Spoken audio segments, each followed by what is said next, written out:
बुल्ले शाह असी मरना नाही, कब्र पे आ कोई होर।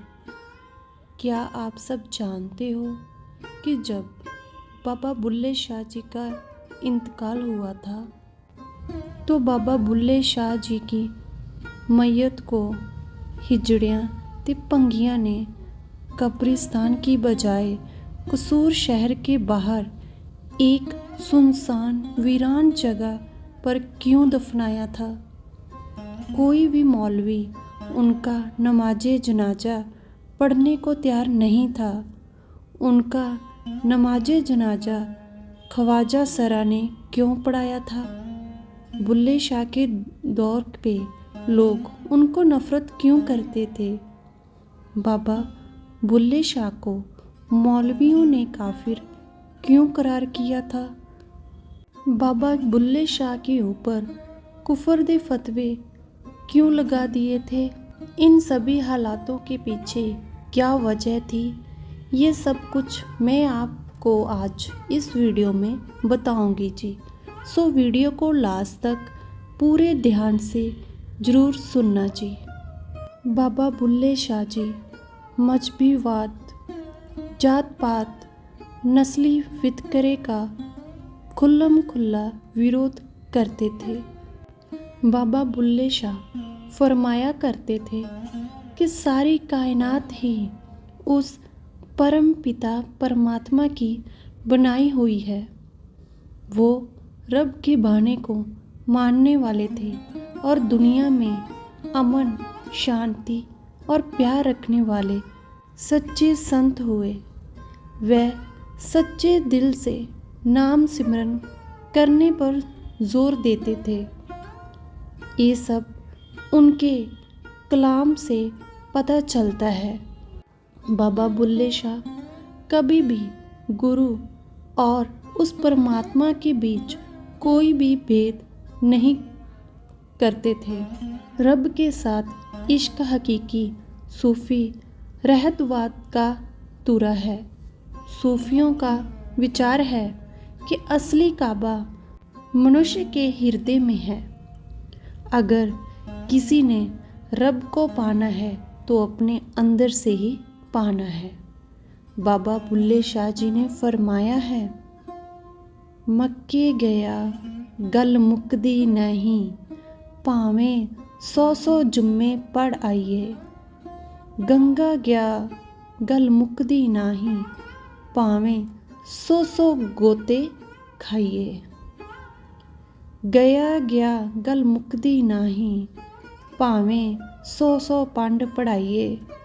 बुल्ले शाह गल ताइयों मुकदी, जदों मैनू दिलों गवाइए।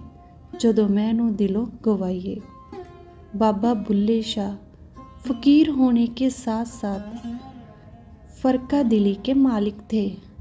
सच्चे इश्क की शिद्दत में वो शरा दियाँ अखौती रौ रीता और रिवायतों को भी भूल गए। वह सच्चे दिल से नमाज पढ़न और परमात्मा की भक्ति करने में विश्वास रखते थे। उनका कहना था कि अगर हम सच्चे दिल से उस सतगुरु की भक्ति नहीं करते तो मस्जिद में जाकर नमाज पढ़ना एक सिर्फ दिखावा है, उसका कोई भी लाभ नहीं होता।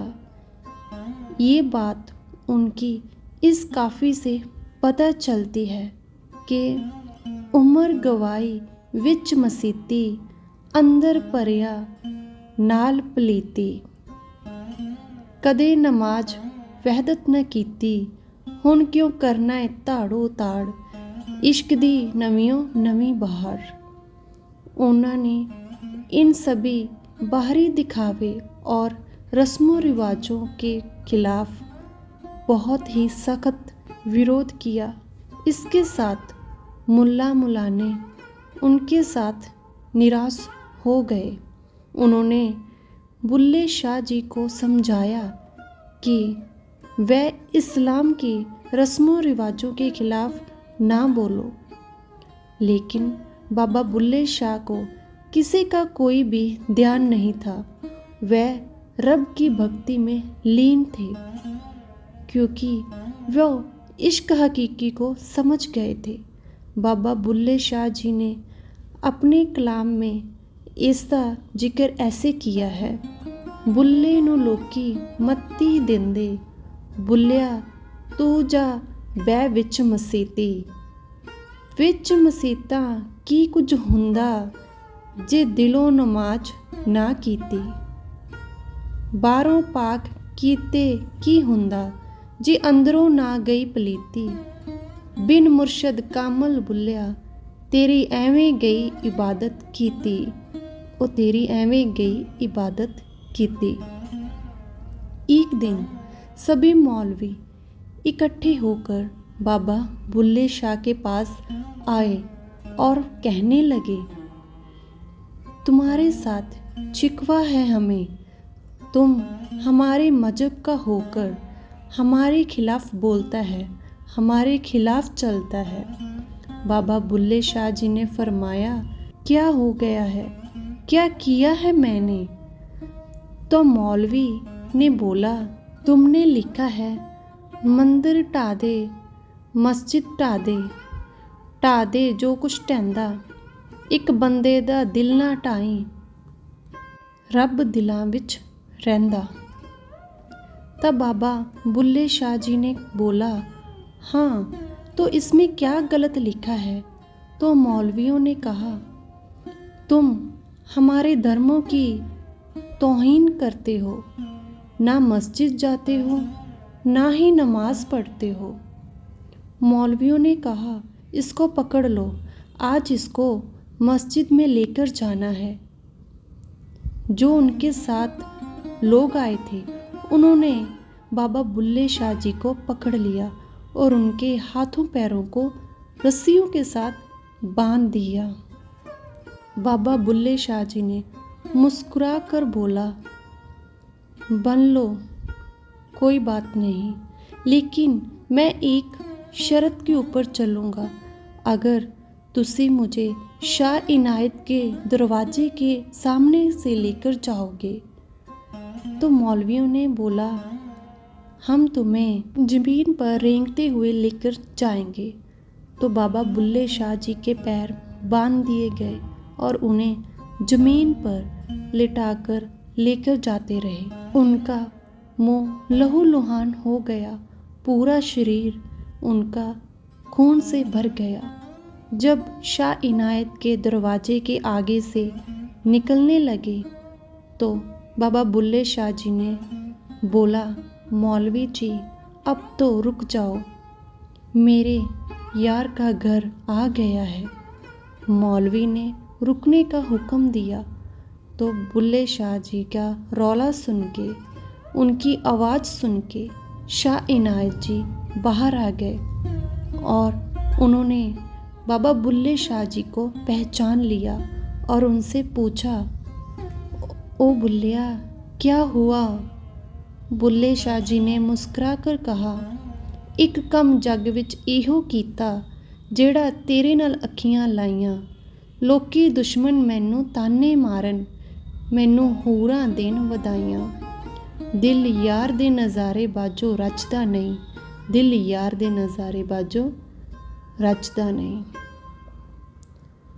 मौलवी ने कहा, ये नमाज नहीं पढ़ता और मस्जिद भी नहीं जाता। तो बाबा बुल्ले शाह जी ने बोला, दीदार करा कि नमाज पढ़ा, दोनों फर्ज करा अदा, केड़ा दीदार माही दा फर्ज, अवल छड्ड फर्ज नमाज निभावां किस वेले। जेड़ी यार दा दर्शन कर ना सके, ओ अख बेहया ते निगाह केड़े कम, जेड़े लंघ गए ने यार दी याद बिना, ओ जिंदगी हराम ते साह केड़े कम। बाबा बुल्ले शाह जी की आखिरी वक़्त जब उनका देहांत हो गया था तो मौलवियों ने उनको काफिर करार कर दिया और जनाजा पढ़ने वालों के ऊपर भी ये फतवा लगा दिया कि उनका विवाह मुसलमान औरतों के साथ नहीं होगा और कुंवारे आदमी को भी कोई मुसलमान औरत के साथ विवाह नहीं करने देगा और ना ही कोई बाप उस आदमी को अपनी बेटी देगा। फिर वहाँ के लोगों और वहाँ के चौधरियों ने फतवा जारी होने के बाद ये सोचा कि बुल्ले शाह की लाश को मुसलमानों की कब्र में नहीं दफनाया जाएगा। 2 दिन के बाद उनकी नमाज जनाजा फिर ख्वाजा सरा ने पढ़ा था।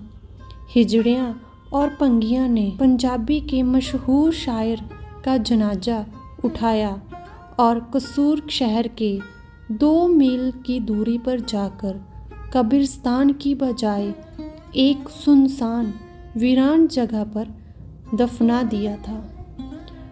बाबा बुल्ले शाह जी की गुमनाम कब्र के पास हौली हौली एक शहर बस गया। आज वही शहर बाबा बुल्ले शाह जी का कसूर शहर अखवाता है।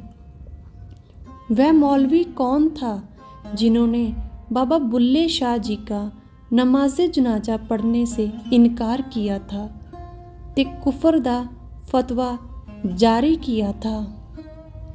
वो चौधरी कौन था जिसने बाबा बुल्ले शाह जी की लाश को कब्रिस्तान में दफन करने से मना किया था? ओ शहरी लोग कौन थे जिन्होंने बाबा बुल्ले शाह जी की लाश को कंधा तक नहीं दिया था? ये कोई भी नहीं जानता और वह सब आज गुमनाम हो गए हैं। लेकिन बाबा बुल्ले शाह जी आज भी सभी के दिलों में रहते हैं। बाबा बुल्ले शाह जी अपनी गुमनाम कब्र से आज भी बोल रहे हैं और हमेशा बोलते ही रहेंगे कि बुल्ले शाह असा मरना नहीं, कब्र पिया कोई होर। मतलब लेखक की कब्र में से कोई और जन्म लेता है, लेकिन लेखक कभी नहीं मरता, लेखक अमर रहता है। इसी तरह बाबा बुल्ले शाह जी भी अपनी कलाम काफ़ियों के ज़रिए इस दुनिया में हमेशा अमर रहेंगे।